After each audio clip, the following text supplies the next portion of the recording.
Bonjour Christelle, comment tu vas? Bonjour Stéphane, ça va et toi? Ouais, ça va. J'espère que tu vas bien, toi aussi qui nous regardes. Aujourd'hui, c'est le démarrage de notre émission Va dans ta chambre by MLK Collège. Alors, pour vous expliquer simplement le concept de l'émission, toujours dans cette démarche de MLK chez vous, finalement les adultes ont leur maison. Oui, tout à fait Mais Stéphane. nous, adolescents, vous du moins, vous n'avez pas forcément d'habitat à vous-même propre. Et finalement, avec Christelle, ce qu'on s'est dit, c'est qu'on aimerait passer avec vous chaque semaine un moment intimiste dans votre chambre. Alors c'est simple pour ça, on vous attend tous les mercredis à 18 h sur la chaîne YouTube de l'église MLK et on va pouvoir, avec Stéphane, aborder différents sujets. On va avoir des thèmes et ces thèmes-là, on va les traverser avec plusieurs rubriques. Et c'est simple Stéphane, ce sera des rubriques fun, des rubriques pour prendre soin de vos cœurs aussi, des rubriques avec des messages importants à vous faire passer, mais tout ça dans la joie et la bonne humeur. Yes, on a hâte de passer tous ces moments ensemble et sans plus tarder, on avance pour la suite.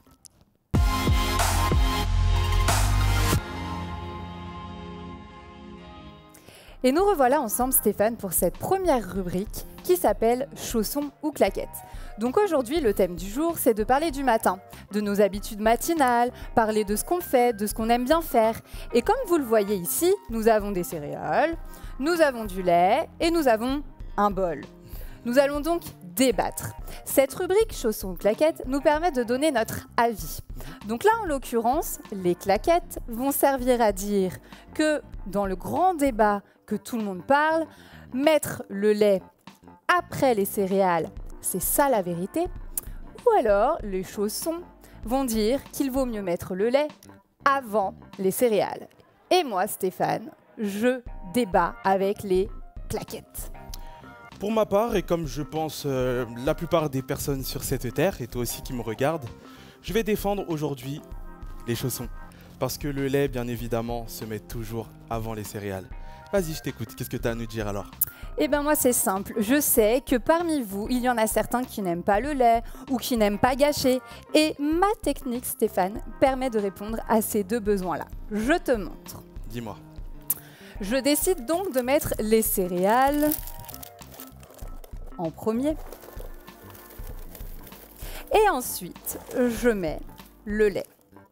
Quand je mets le lait après les céréales, je peux visualiser le total de mes céréales que je vais manger et en plus, je me permets de mettre du lait subtilement, légèrement, pour que mes céréales ne baignent pas dans le lait et que en plus, elles puissent tout inspirer, tout prendre en elles pour qu'à la fin, quand il n'y a plus de céréales, eh bien il n'y a plus de lait. Et là, je n'ai pas gâché de lait, je n'ai pas eu besoin de boire le lait, ce qui me répugne un petit peu. Et donc du coup, je réponds au débat. Voilà Stéphane. Et toi alors? Bon bah comme tu l'as entendu, ça teste, ça se défend, franchement ça se défend. Après simplement voilà, toi sûrement devant ton écran, tu dois penser la même chose que moi, que le lait se met avant les céréales. Et moi aussi également, bah, je vais rajouter un petit peu ma petite touche. Je dirais que la parole de Dieu, elle nous a promis en fait un pays merveilleux. Un pays où coule le lait et ensuite les miel pops, tu vois. Du coup simplement, je dirais que si la parole de Dieu le dit, c'est que c'est ce qu'il y a de mieux. Donc moi chaque matin, je verse mon lait premièrement. Et deuxièmement, je verse mes céréales. Et en plus d'être obéissant à Dieu, je vous cache pas que les céréales gardent tout leur croustillant. Et franchement, c'est pas mal. C'est vraiment pas mal. Ouais, bon, de toute façon, ce débat-là, il est sans fin. Moi, je Sans pense fin. que c'est plus simple si c'est vous qui tranchez en commentaire. Et comme ça, peut-être qu'on arrivera à se mettre d'accord. Ouais, donc n'hésitez pas à nous dire aussi vos retours, à nous faire part, à débattre entre vous, à nous faire part vous aussi de ce que vous faites chaque matin. Et sans plus tarder, on va pouvoir passer à la rubrique suivante, Papote entre potes.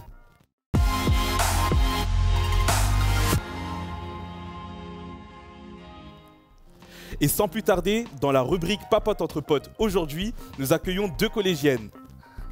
Et oui Stéphane, nous avons avec nous deux collégiennes qui sont plus précisément des sœurs et nous allons leur demander de se présenter. Salut les filles! Salut! Salut! Alors dites-nous tout, qui est qui? Alors, moi, c'est Louane, je suis en 3e et j'ai 14 ans. Moi, c'est Noéline, je suis en 6e et j'ai 11 ans. Cool, le concept alors de ce papote entre potes, c'est que nous allons vous poser des questions avec à chaque fois deux possibilités de réponse et on vous demande juste de nous dire la vérité. Vous êtes prêtes? Ok, Ouais. c'est bon. Ok, c'est parti. Alors, la première question. Quelle est votre tête au réveil? Est-ce que vous avez plutôt la tête en pétard ou est-ce que vous êtes plutôt joyeuse? Pas de mensonge, hein. Dis-nous tout, Noéline, par exemple. Moi, plutôt la tête en pétard. Plutôt la tête en pétard. Est-ce que c'est pareil pour ta sœur? Ouais. Pareil. Ok, donc plutôt la tête en pétard. Et toi, Stéphane? Bah disons que j'ai pas trop de cheveux, donc c'est difficile de faire des pétards avec ce que j'ai. Donc je dirais plutôt joyeux. Ok, bon, deuxième question. Yes, on enchaîne. Alors du coup, quel est votre premier réflexe le matin? Première chose, vous étirez. Ou deuxième chose, mettre vos doigts dans vos nez. C'est tiré. Ok, Ouais, c'est pareil, c'est tiré. pareil. Et toi, Christelle? Bah, c'est tiré aussi. Attends, je vais quand même pas mettre mon doigt dans mon nez dès le matin. Des fois, il y a un peu de nettoyage à faire. Hein. On Ok. enchaîne. Enchaînons sur la prochaine question. Les filles, imaginez que vous commencez à 8h. Est-ce que vous êtes plutôt du genre à arriver à 7h55 ou à 8h05? Moi, je dirais plus 7h55. J'aime pas être en retard. D'accord. Et Et toi, Luan? moi, c'est l'inverse. Je suis souvent en retard, du coup, j'ai tiré 8h05. 8h05. Bon, ok, le retard, moi, je comprends. Je suis pareil, je fais partie des retardataires. Ouais. Mais toi, Stéphane, alors? Bon, pour ma part, je dirais ni en avance ni en retard. 8 heures, pile, pétante. J'en fais pas moins, j'en fais pas plus que ce qu'on me demande. Du coup, Ok. quatrième question. De quoi vous ne pouvez pas vous passer le matin? De votre téléphone portable ou de vos céréales? Ah. Bonne question, hein. Bonne question. Moi, personnellement, de mon téléphone. Ok. Ouais. Louane aussi. Ouais. Ouais. Toutes les deux le téléphone. Ah là là là, les téléphones. Et toi, Stéphane? Téléphone ou céréales? Disons que des bonnes céréales le matin, je dirais pas lesquelles, mais ça fait du bien quand même. Toi aussi plutôt céréales, non? Ouais, les céréales avec le téléphone, ça va aussi. Mais bon, les céréales quand même, parce que sinon quand le ventre il grogne le matin, c'est trop compliqué. Je te comprends. Bon, allez, passons à la dernière question. Lorsque vous ouvrez vos yeux au réveil, quelle est la première chose que vous voyez? Plutôt une chambre rangée ou une chambre en désordre, les filles? Tout dépend. Moi, ce serait plus une chambre rangée, mais tout dépend. Tout dépend. Ah, il y a une petite subtilité alors. Ça dépend des saisons. Ça dépend des saisons. Et toi, Louane? Ouais, moi aussi, ça dépend, mais en bazar quand même. Hmm. Je dirais plutôt ça. Bon. Ouais, c'est vrai que la chambre, c'est un endroit particulier. Ouais. On vous remercie pour votre intervention. Merci, vous avez été les filles. génial. Merci d'avoir été honnête et d'avoir si bien répondu à nos questions. On vous dit au revoir. Nous, on vous laisse. On va continuer dans l'émission. Et on vous dit à très vite. Prenez soin de vous. Lavez-vous les mains. Merci les Ok. filles. Gros Merci.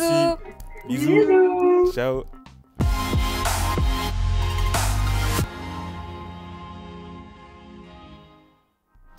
C'était pas mal hein, ce petit moment avec les filles. Ouais, ça m'a fait super plaisir de les voir, Stéphane, c'est vrai.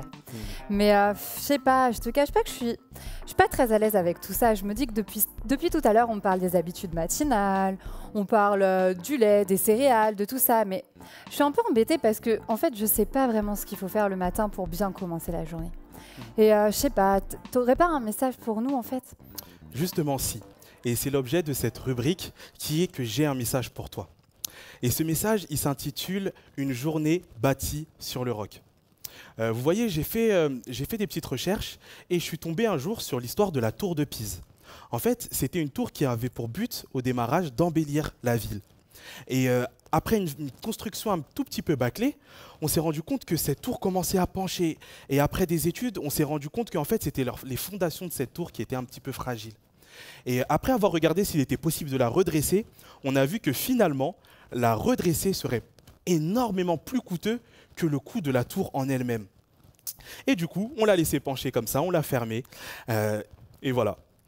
Je lisais la parole de Dieu et je lisais Matthieu 7, versets 24 et 25. Et c'est Jésus qui, après avoir fait un sermon sur la montagne, où il nous a expliqué notamment comment pouvoir bien vivre sa vie avec les autres, nous dit à la fin que celui qui écoute ses conseils, celui qui écoute sa parole est comme un homme sage qui a construit sa maison sur le roc. Et je me suis dit, waouh, Jésus nous parle de l'importance des fondations. Et vous savez, on a tous déjà eu un jour un ami ou vous-même ou toi-même qui me regarde, tu as déjà dû dire un jour, bah oh là là, je suis trop de mauvaise humeur aujourd'hui, ma journée elle est nulle. Ouais, tu sais quoi, c'est parce que je me suis levé du mauvais pied. Et j'aimerais te dire une chose, et c'est le thème aujourd'hui de cette émission, c'est dès le matin. Parce que finalement, c'est dès le matin que se posent les fondations de ta journée. Tu vois, je viens de prendre 2 tours là. La première avec des fondations un petit peu plus fragiles et la seconde avec des fondations en béton. Et tu vois, on va rester sur l'échelle d'une journée. On va dire que cette tour-là, c'est ta journée avec des fondations fragiles et celle-ci, c'est une journée avec de solides fondations, tu vois. Et comme le dit si bien Jésus, tout au long de la vie, tout au long de la journée en l'occurrence, eh ben, le vent peut souffler, la pluie peut tomber. Et en fonction de tes fondations, ta maison peut tenir bon ou sinon flancher. Je vais souffler dessus, mes poussillons vont faire la pluie torrentielle et on va voir laquelle des deux va résister. Ok, elle est tombée assez vite quand même. Hein. Alors que celle-ci,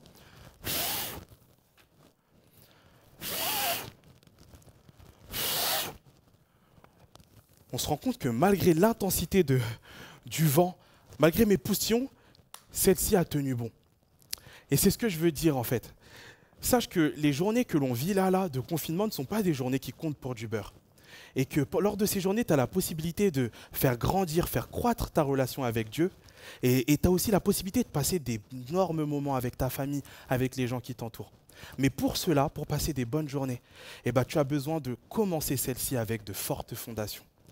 Et de fortes fondations, tu vas me dire, bah, c'est quoi? Comme le disait si bien Jésus, en démarrant sa journée, en écoutant, en appliquant, en juste prenant la parole, prenant un temps avec Dieu, tout simplement pour fortifier tes fondations et pour que lorsque le vent de la journée, peut-être les mauvaises nouvelles, peut-être que tu vas allumer ta télé dans l'après-midi et le vent va souffler avec tout ce qui se passe actuellement, ta maison, elle, ne sera pas ébranlée. Ta journée, elle, ne tombera pas parce que tu auras commencé sur une base solide. Et c'est à ça qu'on veut t'encourager. Et Christelle va me rejoindre. On va vous lancer un défi dans la rubrique suivante, qui est le bête de défi, où tout simplement, ensemble, vous et nous également, on va essayer de démarrer notre journée de la meilleure manière pour que celle-ci puisse être les meilleures possibles. Et tu sais quoi? Si tu démarres un match, en fait, tu ne fais pas rentrer ton meilleur joueur à la fin, tu vois, quand tu es en train de perdre 4-0. Non, tu le fais rentrer dès le démarrage. Et c'est un peu la même chose. Laisse entrer Jésus dans ta journée dès le matin. Et tout de suite, passons à la rubrique bête de défi.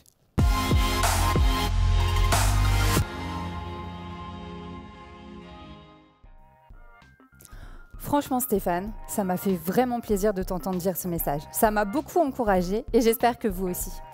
Et comme tu le disais, ça nous a fait penser tous les deux à un défi à vous lancer, mais que nous, on va tenter de faire aussi. Ce défi, il est simple. C'est de remettre les 30 premières minutes de ta journée entre les mains de Dieu. Et pour ça, chose très simple, mais peut-être très compliquée pour certains d'entre vous aussi, comme ont pu le dire Louane et Noéline tout à l'heure, c'est pas facile de laisser son téléphone le matin. Et bien ces 30 premières minutes, il va falloir les remettre entre les mains de Dieu, penser à lui de tout son cœur, sans toucher son téléphone. Donc tu vas me dire, mais comment faire? Bah, c'est simple, lire ta Bible, écouter de la louange, prier dans ton cœur. Bref, faire plein de bonnes choses avec Dieu les 30 premières minutes de ta journée pour avoir des fondations solides pour tout le reste de la journée. Et là, tu peux être sûr que le vent peut souffler, la pluie peut tomber. Toi, tu resteras debout avec un démarrage comme ça de ta journée. Et donc du coup, on vous lance ce défi pour la semaine qui suit. Et en attendant, on vous souhaite une bonne semaine. À la semaine prochaine et merci de nous avoir suivis. Et n'oubliez pas, on est confinés, mais on reste éveillés.